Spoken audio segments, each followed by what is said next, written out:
ನಮ್ಮ ರಾಜ್ಯದಲ್ಲಿ ಏನಾಗ್ತಿದೆ ಅಂತ ಹೇಳಿ ಪ್ರಶ್ನೆ ಮಾಡೋಕ್ಕೆ, ಜೊತೆಗೆ ದೇಶದಲ್ಲಿ ಏನಾಗ್ತಿದೆ ಅಂತ ಹೇಳಿ ಪ್ರಶ್ನೆ ಮಾಡೋಕ್ಕೆ ಇವತ್ತು ಪ್ರತಿಭಟನೆಯನ್ನು ಮಾಡಲಾಗ್ತಿದೆ. ಪ್ರತಿಭಟನೆಯ ಟಾಪಿಕ್ ಬಂದ್ಬಿಟ್ಟು ನೀಟ್ ಎಕ್ಸಾಮಲ್ಲಿ ಪ್ರಶ್ನೆ ಪತ್ರಿಕೆ ಸೋರಿಕೆ ಆಗಿದೆ. ಸೊ ಈ ಸೋರಿಕೆ ಆಗಿರುವಂಥ ನೇರ ಹೊಣೆಯನ್ನು ಕೇಂದ್ರ ಸರ್ಕಾರ ಹೊತ್ಕೊಳ್ಬೇಕು, ಜೊತೆಗೆ ಅನ್ಯಾಯವಾಗಿರುವಂಥ ವಿದ್ಯಾರ್ಥಿಗಳಿಗೆ ನ್ಯಾಯವನ್ನು ಕೊಡಬೇಕು ಅಂತೇಳಿ ವಿದ್ಯಾರ್ಥಿಗಳು ಜೊತೆಗೆ ಕರ್ನಾಟಕ ಯೂತ್ ಕಾಂಗ್ರೆಸ್ನಿಂದ ಪ್ರತಿಭಟನೆಯನ್ನು ಮಾಡಲಾಗ್ತಿದೆ. ಸೊ ಫ್ರೀಡಮ್ ಪಾರ್ಕ್ನಲ್ಲಿದ್ದೀನಿ, ದೃಶ್ಯ ಸಮೇತ ಎಕ್ಸ್ಪ್ಲೇನ್ ಮಾಡ್ತಾ ಹೋಗ್ತೀನಿ. ಆ ಭಾಗದಲ್ಲಿ, ಆ ವೇದಿಕೆಯ ಹಿಂಭಾಗ ಅಂದರೆ ಮುಂಭಾಗದಲ್ಲಿ ನಾನಿದ್ದೀನಿ.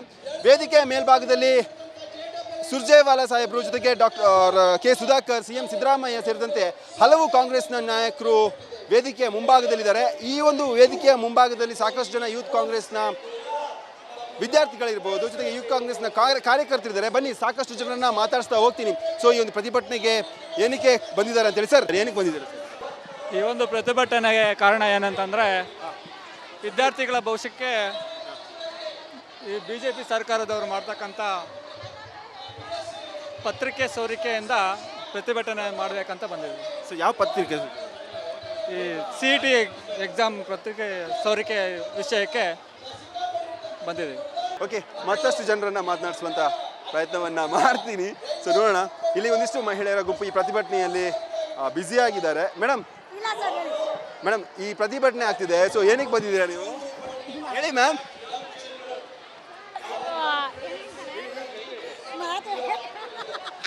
ಹೇಳಿ, ಒಂದು ನಿಮಿಷ. ಮೇಡಮ್ ಮಾತಾಡ್ತಾರಂತೆ, ಮಾತಾಡ್ತೀನಿ. ಮ್ಯಾಮ್ ಹೇಳಿ. ನಮಗೆ ಕಾಂಗ್ರೆಸ್ ಅಂದ್ರೆ ಇಷ್ಟ. ನಾವು ಮುಂಚೆಯಿಂದನೂ ಕಾಂಗ್ರೆಸ್ ಸರ್ಕಾರದಲ್ಲೇ ಇರೋದು, ಅದಕ್ಕೋಸ್ಕರ ಬಂದಿದ್ದೀವಿ. ನಾವು ಪ್ರತಿಭಟನೆ ಮಾಡಕ್ ಬಂದಿದ್ದೀವಿ ಸರ್. ಮೇಡಮ್, ಈಗ ದೊಡ್ಡ CM ಸಿದ್ದರಾಮಯ್ಯ ಹಿಡಿದು ಸುರ್ಜೇವಾಲಾ ಸಾಹೇಬ್ರೆಲ್ಲ ಇದ್ದಾರೆ. ಸೊ ಭಾಷಣ ಮಾಡ್ತಿದ್ದಾರೆ. ಸೊ ಭಾಷಣದಲ್ಲಿ ನಿಮ್ಗೆ ಏನು ಅರ್ಥ ಆಯಿತು? ಏನಕ್ಕೋಸ್ಕರ ಪ್ರತಿಭಟನೆ ಮಾಡ್ತಿದ್ದೀರಂತ? ಅವ್ರೊಂದು ಗೆಲ್ಸಕ್ಕೋಸ್ಕರ, ಯಾಕಂದ್ರೆ ಅವರು ನಮಗೆ ತುಂಬ ಹೆಲ್ಪ್ ಮಾಡಿದ್ದಾರೆ. ಬಸ್ ಯೋಜನೆ ಮಾಡಿದ್ದಾರೆ, ತಿಂಗಳಿಗೆ 2,000 ಕೊಡ್ತಾ ಇದ್ರು, ಅದು ಯಾಕೋ ನಿಲ್ಸಿದ್ದಾರೆ. ಆಯ್ತಾ, ಅದನ್ನು ಏನಕ್ಕೆ ನಿಲ್ಸಿದ್ದಾರೆ ಅಂತ ಗೊತ್ತಿಲ್ಲ. ಹೇಳಿ, ಅವರಿಂದ ಹೆಲ್ಪ್ ಇದೆ. ಅಲ್ಲ, ಈಗ ಇಲ್ಲಿಗೆ ಏನಕ್ಕೆ ಬಂದಿದ್ದೀರಾ? ಫ್ರೀಡಮ್ ಪಾರ್ಕಲ್ಲಿ ಹಾಕಿದ್ದೀರಾ ಮ್ಯಾಮ್? ಕೆಲಸ ಟೈಮು ಎಲ್ಲವನ್ನ ಬಿಟ್ಟು ಹಾಕಿದ್ದೀರಾ? ಅದಷ್ಟು ಕಲ್ತ್ಕೊಳ್ಳೋದ ಅಂತ. ಏನು ಕಲ್ತ್ಕೊಳ್ತೀರಾ? ಇವಾಗ ರಾಜಕೀಯ ಹೇಗೆ ಮಾಡೋದು, ಮುಂದಕ್ಕೆ ನಮ್ಮ ಫ್ಯೂಚರ್ಗೆ ಹೆಂಗಾಗುತ್ತೆ, ಅನ್ವಯ ಆಗುತ್ತೆ. ಅದಕ್ಕೆ ಏನಕ್ಕೆ ಬಂದಿದ್ದೀರಾ ನೀವು?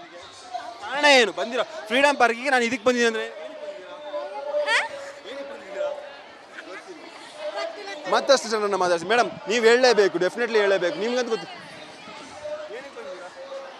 ಇಲ್ಲ ಸರ್, ಅದಕ್ಕೆ ನೀವೆಲ್ಲೋ ಬೇರೆ ಕಡೆ ಇದ್ರೆ ನಾನು ನಿಮ್ಮನ್ನು ಕೇಳ್ತಿರ್ಲಿಲ್ಲ ಮೇಡಮ್ ಏನಕ್ಕೆ ಬಂದಿದ್ದೀರಾ ಅಂತ. ಫ್ರೀಡಮ್ ಪಾರ್ಕ್ಗೆ ಪ್ರತಿಭಟನೆ ಮಾಡಕ್ಕೆ ಬಂದಿದ್ದೀರಾ, ಅದಕ್ಕೆ ಹೇಳ್ತಿದ್ದೀನಿ ಏನಕ್ಕೆ ಬಂದಿದ್ದೀರಾ ಅಂತ.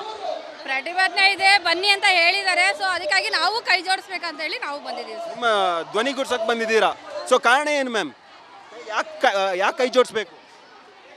ವಿಷಯ ಅದು ಏನಂತ ಇವಾಗ ಇಲ್ಲಿ ಬಂದಾಗಲೇ ನಮಗೂ ಗೊತ್ತಾಗಲ್ಲ ಸರ್. ಅದರ ತಿಳಿತಾರೆ, ವಿಷಯ ಗೊತ್ತಿಲ್ಲ. ನಿಮ್ಮ ಹೆಸರು? ಜಾನು ಅಂತ. ಪೂರ್ಣಿಮಾ. ಮತ್ತಷ್ಟು ಜನರನ್ನು ಮಾತನಾಡಿಸುವಂಥ ಪ್ರಯತ್ನವನ್ನು ಮಾಡ್ತೀನಿ. ಮ್ಯಾಮ್, ನೀವು ಮಾತಾಡಲೇಬೇಕು. ಮ್ಯಾಮ್ ಹೇಳಿ, ನೀವೀಗ ಇಲ್ಲಿ ಪ್ರತಿಭಟನೆಗೆ ಬಂದಿದ್ದೀರಾ. ಸೊ ಏನಕ್ಕೆ ಬಂದಿದ್ದೀರಾ ನೀವು? ಸಾರಲ್ಲ ಮ್ಯಾಮ್, ಇಲ್ಲಿ ಫ್ರೀಡಮ್ ನೋಡಿ, ಅಲ್ಲಿ ದೊಡ್ಡವರೆಲ್ಲ ಭಾಷಣ ಮಾಡ್ತಿದ್ದಾರಲ್ವಾ. ಸೊ ಏನಕ್ಕೆ ಬಂದಿದ್ದೀರಾ ಇಲ್ಲಿಗೆ? ಸರ್, ಇಲ್ಲಿ ಪ್ರೋಗ್ರಾಮ್ ನೋಡೋಕ್ಕೆ ಏನು ಎತ್ತ ವಿಷಯ ತಿಳ್ಕೊಳಕ್ಕೆ ಬಂದಿರೋದು. ಅದೇ ಮ್ಯಾಮ್, ಏನು ಕಾರಣ? ಈಗ ಫಾರ್ ಎಕ್ಸಾಂಪಲ್ ಎಲ್ಲಿಗಾದ್ರೂ ಹೋಗ್ಬೇಕಾದ್ರೆ ಒಂದು ಕಾರಣ ಇರುತ್ತೆ. ಸೊ ಇಲ್ಲಿಗೆ ಬರೋಕ್ಕೆ ಏನು ಕಾರಣ? ನೀವು ಏನು ಟಾಪಿಕ್, ಯಾವ ವಿಚಾರವಾಗಿ ಪ್ರತಿಭಟನೆ ನಡೀತಿದೆ?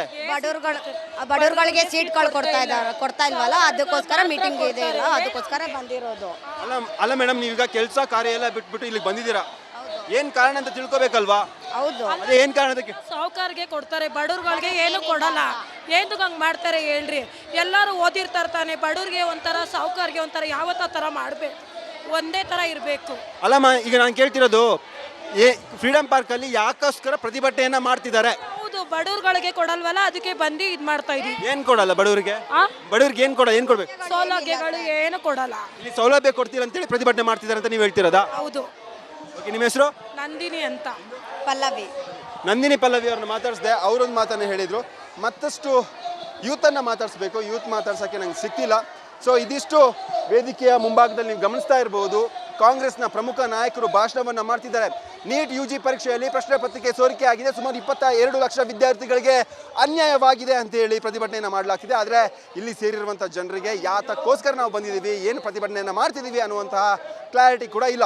ಇದು ನಮ್ಮ ದೇಶದ ಸದ್ಯದ ಪರಿಸ್ಥಿತಿಯಾಗಿದೆ. ಕ್ಯಾಮ್ರಾ ಪರ್ಸನ್ ನಾಗೇಶ್ ಜೊತೆ ನಾನು ಅಥರ್ವ ರಂಜನ್, PNS ವಿಸ್ತಾರ ನ್ಯೂಸ್, ಬೆಂಗಳೂರು.